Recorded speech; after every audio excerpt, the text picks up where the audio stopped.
Welcome to Kavish academy. இன்னைக்கு நம்ம ஆப்டி questions பார்க்க போகிறோம். அதில் ஃபர்ஸ்ட் பிவைக்யூ சீரிஸ். இப்போ ரீசெண்டாக நடந்த combined technical service diploma IT level எக்ஸாமோட கொஷின் பேப்பரில் 5 கொஷின்ஸ் பார்க்க போகிறோம். First question A 1/2 of the work 5 டேஸில் பண்ணுறாரு. பி அப்படியே நம்ம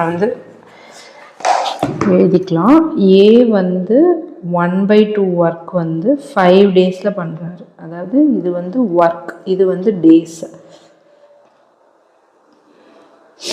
அதுவே பி 3/5 ஆஃப் த ஒர்க் 9 டேஸில் பண்ணுறாரு. அதுவே சி 2/3 ஆஃப் த ஒர்க் 8 டேஸில் பண்ணுறாரு. இப்போ இவங்க இவ்வளோ ஒர்க் எவ்வளோ டேஸ், அப்போ டோட்டல் ஒர்க் எவ்வளோ டேஸில் பண்ணுவாங்க அப்படிங்கிறது இப்போ நம்ம கண்டுபிடிக்க போகிறோம். அது எப்படி கண்டுபிடிக்கணும்னா 5 × 1/2 ரெசிப்ரோக்கல், அதாவது 2/1 இப்படி போட்டோம்னா நமக்கு டோட்டல் ஒர்க் எவ்வளோ டேஸில் முடிச்சிருவாங்கன்னு தெரிஞ்சிடும். அப்போ 10 டேஸ். அதே மாதிரி இது போடுங்க. 9 × 5/3 போட்டோன்னா 9 கேன்சல் ஆகிடும். அப்போ 15 டேஸ். அதே மாதிரி 8 × 3/2 போட்டோன்னா 2 இது கேன்சல் ஆகிடும். 12 டேஸ். அடுத்து இப்போ நமக்கு டோட்டல் என்ன கேட்டிருக்காங்க? ஃபஸ்ட்டு மூவரும் இணைந்து செய்தால் அவ்வேளையை எத்தனை நாட்களில் முடிப்பர் அப்படின்னு கேட்டிருக்காங்க. அப்போ மூவரும் இணைந்து அப்படின்னா என்ன பண்ணணும்? A + B + C 3 பேர்த்தோட காம்பினேஷன் எவ்வளோ டேஸ்ன்னு கேட்டிருக்காங்க. அப்போ இது நம்ம என்ன பண்ணுவோம்? 1/A + 1/B + 1/C கண்டுபிடிக்கணும். அது 1/10 + 1/15 + 1/12 போட்டோன்னா இதோட எல்சிஎம் 60 வரும். அப்போ இது 60னா 6 + 4 + 5 போட்டோன்னா 6 + 4 10 15/60. அப்போ நம்ம 1/4 அப்போ கிடைக்கும். அப்போ டினாமினேட்டரில் இருக்கிறது தான் நம்மளோட ஆன்சர். அப்போ A + B + C மூவரும் இணைந்து இந்த வேலையை 4 நாட்களில் முடிப்பார். அப்போ ஆன்சர் 4 டேஸ். இது செகண்ட் கொஷின் நம்ம பார்க்கலாம். A = B 4:5 கொடுத்துருக்காங்க. B = C 15:16 கொடுத்துருக்காங்க. இப்போ ஃபஸ்ட்டு நம்ம என்ன பண்ணணும்னா A = B = C என்னன்னு கண்டுபிடிக்கணும். இப்போ இது கண்டுபிடிக்கணும் அப்படின்னா A B C இது 4:5, இது 15:16. இப்போ நம்ம என்ன பண்ணணும்னா இந்த டேர்மை இங்கே எழுதிக்கணும், இந்த டேர்ம் இங்கே எழுதிக்கணும். அதாவது இது எக்ஸ்ட்ரா நம்ம எழுதியிருக்கோம். இப்போ இதை ரெண்டத்தையும் மல்டிப்ளை பண்ணிக்கணும். 15 × 4 15 × 4 எவ்வளோ வரும்? 60. 15 × 5 75. 16 × 5 எவ்வளோ வரும்? 80. இப்போ இதுதான் A = B = C. இதில் காமனாக இது மூணுமே 5 டேபிளில் டிவைட் ஆகும். அப்போ 5 டேபிளில் 60 / 5 12 = 75 / 5 15 = 80 / 5 16. அப்போ இதுதான் A = B = C. இது மூணையும் காமனாக 5ஆல் டிவைட் பண்ணியிருக்கோம். ஓகேவா? அடுத்து என்ன கேட்டிருக்காங்க? C² - A² = C² + A². அப்போ ஃபஸ்ட்டு நம்ம இது எதுக்கு equal? C² - A² divided by C² + A². இப்போ இதில் இது A, இது B, இது C. அப்போ Cக்கு பதிலாக 16 சப்ஸ்டியூட் பண்ணிக்கணும், Aக்கு பதிலாக 12 சப்ஸ்டியூட் பண்ணிக்கணும். அதே மாதிரி கீழேயும் சப்ஸ்டியூட் பண்ணிக்கணும். இப்போ 16² 256 - 144 டிவைடட் பை 16² 256 + 144. இப்போ 256ல் 144 போச்சுன்னா 112. அதே மாதிரி 256 + 144 6 + 4 10, 5 + 4 9 + 1 10 400. இப்போ இதை 2 டேபிளில் நீங்கள் டிவைட் பண்ணிங்கன்னா 2 டேபிளில் டிவைட் பண்ணோன்னா 56 200 28 100. 2 டேபிளில் மறுபடியும் டிவைட் பண்ணால் 14 50 into table போனால் 725. அப்போது 7/25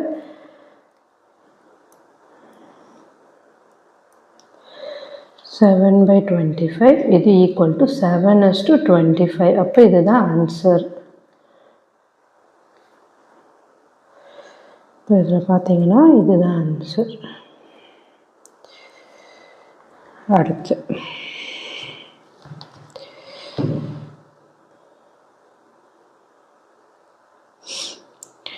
third question, when a greatest number is subtracted from 6715 and resulting number is exactly divisible by, இப்போ வந்து இந்த மாதிரி exactly divisible அப்படின்னு கொடுத்துட்டாங்கன்னா அப்போ நீங்கள் வந்து அதோட எல்சிஎம் எடுத்துக்கணும். இப்போ இந்த 4 நம்பர் கொடுத்துருக்காங்க. என்னென்ன நம்பர்? 12, 18, 21, 30 4 நம்பர் கொடுத்துருக்காங்கன்னா இதோட எல்சிஎம் வந்து நம்ம எடுத்துக்க போகிறோம். அதோட எல்சிஎம் வந்து எப்படி கண்டுபிடிக்கணும்? எல் டிவிஷன் பண்ணணும். இப்போ இது வந்து 4மே வந்து 3 டேபிளில் டிவிசிபிளாக இருக்கும். 4, 6, 7, 10. அடுத்து 2 டேபிள் 2, 3, 7, 5.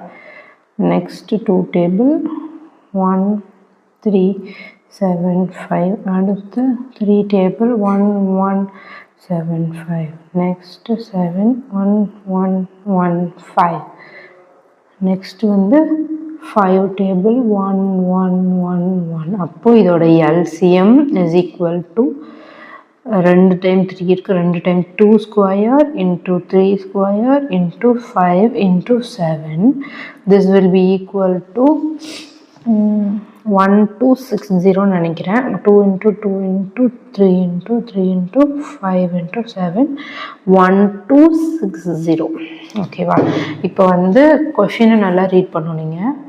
கிரேட்டஸ்ட் நம்பர், அப்போ வந்து இந்த நம்ம வந்து கண்டுபிடிக்க வேண்டிய நம்பர் வந்து என்னு வச்சுக்கலாம். இப்போ என் தான் வந்து நம்ம கண்டுபிடிக்க வேண்டிய நம்பர். அந்த கிரேட்டஸ்ட் நம்பர் சப்ராக்டட் ஃப்ரம் அப்படின்னா என்ன அர்த்தம்னா, ஒரு 6715 அந்த நம்பரில் இருந்து ஒரு நம்பரை சப்ராக்ட் பண்ணும்போது ரிசல்ட்டிங் நம்பர் தான் நம்மளுக்கு வந்து இந்த 4தோட எக்ஸாக்ட் டிவிசிபிள்னு சொல்லியிருக்காங்க. அப்போ அதுதான் நம்ம கண்டுபிடிச்சி வச்சுருக்கோம் 1260. இப்போ வந்து இந்த இது கண்டுபிடிக்க 6715 minus n is equal to 1260. நமக்கு வந்து n தான் வேணும். அப்போ n வந்து ரைட் சைட் போயிடுச்சுன்னா மைனஸ் n ப்ளஸ் n ஆகிடும். இஸ் ஈக்குவல் டு இது லெஃப்ட் சைடு வந்துருச்சுன்னா 176115 மைனஸ் 1260. அப்போ என்னோட வேல்யூ வந்து 6715ல் 1260 போச்சுன்னா 0, 11, 6. அப்போ 5450 இதுதான் ஆன்சர். சாரி 5455. இங்கே வந்து 5 minus 0 5 தான் வரும்.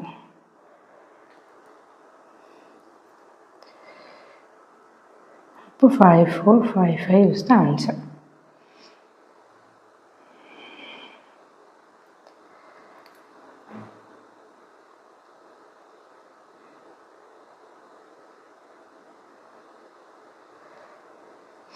Next question, if the rate of interest be 7% per annum for, அதாவது ஒரு ஃபஸ்ட் இயருக்கு வந்து ரேட் ஆஃப் இன்ட்ரெஸ்ட் 7%, அதுவே செகண்ட் இயருக்கு ரேட் ஆஃப் இன்ட்ரெஸ்ட் வந்து 8% இருக்கு. அப்போது அதோட காம்பவுண்ட் இன்ட்ரெஸ்ட் 2 இயர்ஸ்க்கு என்னவா இருக்கும்னு கேட்குறாங்க. ஃபர்ஸ்ட் ஆஃப் ஆல் காம்பவுண்ட் இன்ட்ரெஸ்டோட ஃபார்முலா வந்து A is equal to P into 1 plus R/100 the whole power n. இதுதான் வந்து காம்பவுண்ட் இன்ட்ரெஸ்டோட ஃபார்முலா. இதில் வந்து ஒவ்வொரு இயருக்குமே இன்ட்ரெஸ்ட் மாறுது. அப்படின்னா நம்ம என்ன பண்ணணும்னா A is equal to P into principal அதே தான் இருக்கும் 1 plus R இன்ட்ரெஸ்ட் வந்து ஒவ்வொரு இயருக்கும் மாறுது. அப்போது R1/100 ஃபஸ்ட் இயர்க்கு R1, இங்கே 2 இயர்ஸ் தான் கொடுத்துருக்காங்க. ஸோ அதனால் நான் 2 தான் போடுறேன். உங்களுக்கு 3 இயர்ஸ் கொடுத்துருந்தாங்கன்னா எக்ஸ்ட்ரா வந்து R3/100 அந்த மாதிரி போட்டுக்கணும். இப்போ வந்து A is equal to P-ஓட வேல்யூ 30,000, R1ஓட வேல்யூ 7/100, R2ஓட வேல்யூ 8/100. இப்போ இதை கிராஸ் மல்டிப்ளை பண்ணோம் அப்படின்னா A is equal to 30,000 107/100 108/100. இப்போ வந்து நம்ம கேன்சல் பண்ணோம்னா நமக்கு ஆன்சர் கிடச்சிரும். அதாவது இங்கே 2 0, இங்கே 2 0, இங்கே 2 0, இங்கே 2 0 போயிடும். அப்போ 3 × 107 × 108 வரும். அப்போ வந்து உங்களுக்கு வந்து 34,668 ஆன்சர் வரும்.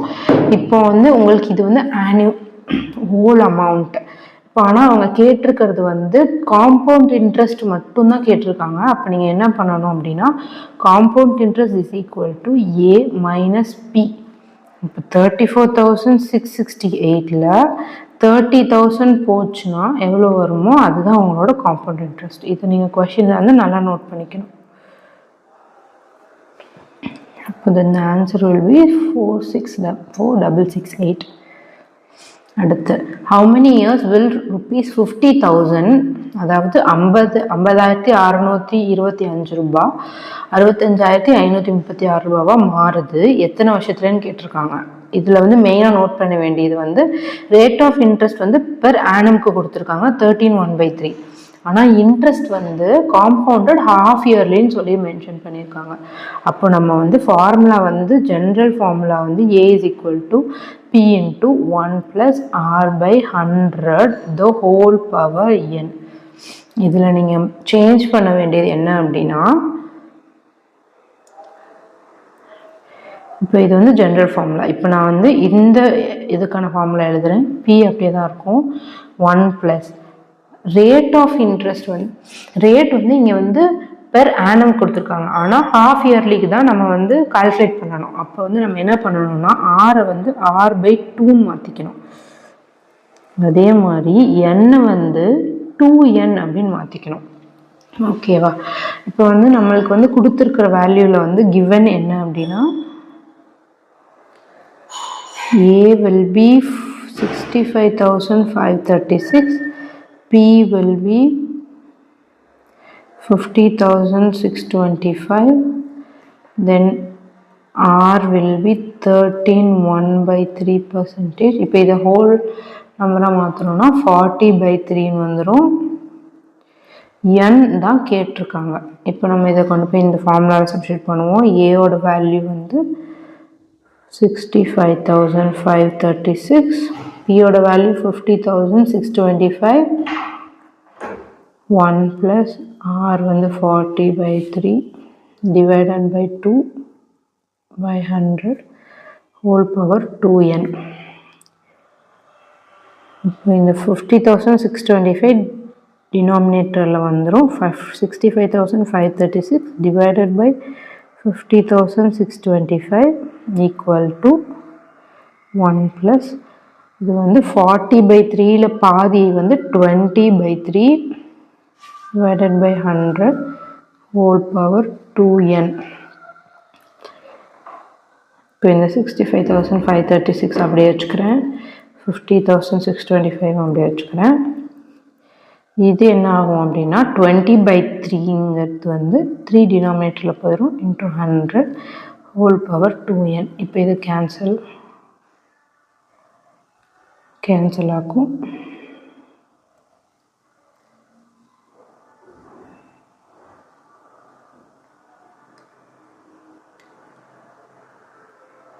அதே மாதிரி இதுவும் கேன்சல் ஆகிடும்.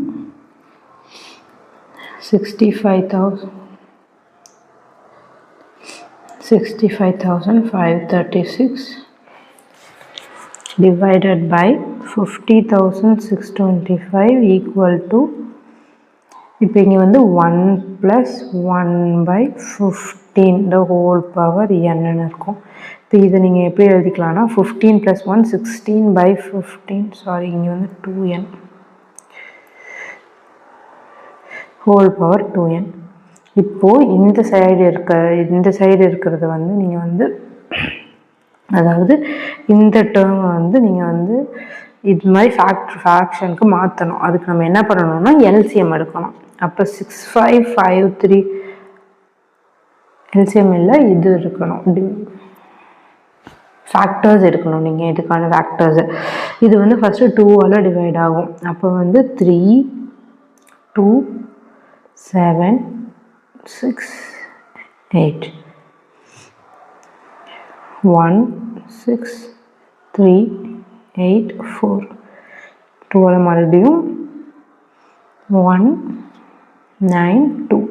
மறுபடியும் 2ஆல் 4 0 9 6. 2ஆல் 2 0 4 8. 2 1 0 2 4. மறுபடியும் 2ஆல் 5 1 2. மறுபடியும் 2ஆல் டிவைட் பண்ணோன்னா 2 5 6 1 2 8. மறுபடியும் 2ஆல் டிவைட் பண்ணோன்னா 64. மறுபடியும் 2ஆல் 32.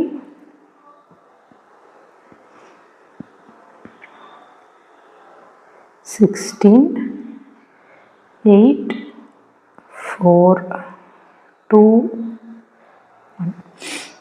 அப்போ மொத்தம் எத்தனை 2s இருக்கு நம்மளுக்கு? 1 2 3 4 5 6 7 8 9 10 11 12 13 14 15 16. அப்போது இந்த டேர்ம் வந்து 655 36 வந்து 2 power 16. அதே மாதிரி நம்ம வந்து 5 0 6 2 5க்கும் கண்டுபிடிக்கலாம். இந்த 5 டேபிளில் 1 0 1 12 வந்து 5 டேபிளில் 10 வரும், 2 டைம்ஸ் வரும். ரிமைனிங் டு 25 5 டைம்ஸ் வரும். மறுபடியும் 5 டேபிளில் வந்து 10 வந்து 2 டைம்ஸ் வரும். 0 12 வந்து 2 டைம்ஸு, ரிமைனிங் டு 25 5 டைம்ஸ் வரும். மறுபடியும் 20 வந்து 4 0 5. மறுபடியும் 5 81. மறுபடியும் 3 டேபிளில் 81 வரும். 2 டைம்ஸ், ரிமைனிங் 21 7 டைம்ஸ். மறுபடியும் 3 டேபிள் 9 டைம்ஸ். மறுபடியும் 3 டேபிள் 3 டைம்ஸ். மறுபடியும் 3 டேபிள் 1 டைம்ஸ். அப்போ வந்து 5 0 625ஓட ஃபேக்டர்ஸ் வந்து 5 வந்து 4 டைம்ஸ் இருக்குது. 3 வந்து அப்போ 3 power 4 into 5 power 4. இப்போ இந்த இதை வந்து நான் வந்து 655 36 by 50 625 ஒரு டேர்ம் இருக்குது.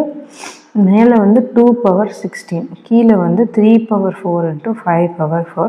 நமக்கு வந்து ரைட் ஹேண்ட் சைடில் வந்து இதில் பவரில் வந்து 2n இருக்குது. அப்போ இந்த 2 நம்ம கேன்சல் பண்ணோம் அப்படின்னா இந்த சைடு இருக்க டேர்மையும் பவரில் 2 வர மாதிரி மாற்றலாம். அப்போ இதை நீங்கள் எப்படி மாற்றிக்கலாம்னா 2 power 8 power whole power 2. அதே மாதிரி இதுவும் வந்து 3 into 5ல் வந்து ரெண்டுக்கும் காமன் பவர் தான் 4. அதை 2ஆக பிரிக்கிறோம் அப்படின்னா ஹோல் பவர் 2ன்னு வந்துடும். இப்போ இதை மொத்தமாக எப்படி எழுதலாம்னா 2 power 8 டிவைடட் பை 5 3 15 power 2. இதோட ஹோல் பவர் வந்து 2. அப்போது லெஃப்ட் சைடு வந்து பவர் 2, ரைட் சைடு வந்து 16 by 15 இந்த ஹோல் பவர் 2n. இப்போ இந்த 2வும் கேன்சல் ஆகிடும். இப்போ நமக்கு வந்து இங்கே 16 by 15 இருக்குது. அப்போ இங்கேயும் 16 by 15 நம்ம மாற்றினோம்னா இந்த எண்ணையும் இங்கே இருக்க பவரையும் நம்ம ஈக்குவல் பண்ணோம்னா நமக்கு ஆன்சர் கிடச்சிரும். அப்போ நம்ம வந்து இந்த 2 power 8 வந்து 16 மாற்றணும் அப்படின்னா 2 power 8 அதில் வந்து 16 power 2 இது ரெண்டும் ஈக்குவலாக இருக்கும். ஓகேவா? அப்போ வந்து இங்கே 16 square divided by 15 square is equal to 16 by 15 the whole power n. இப்போ இந்த 16 by 15 வந்து நம்ம ஹோல் பவர் ஸ்கொயர்னு எழுதிக்கலாம். அதே மாதிரி தான் 16 by 15 the whole power n. அப்போது இதில் வந்து நம்ம என்ன இது பண்ணோம்னா n is equal to 2. இதுதான் நம்மளோட ஆன்சர். ஓகேவா? Thank you guys. Let's meet in the next video.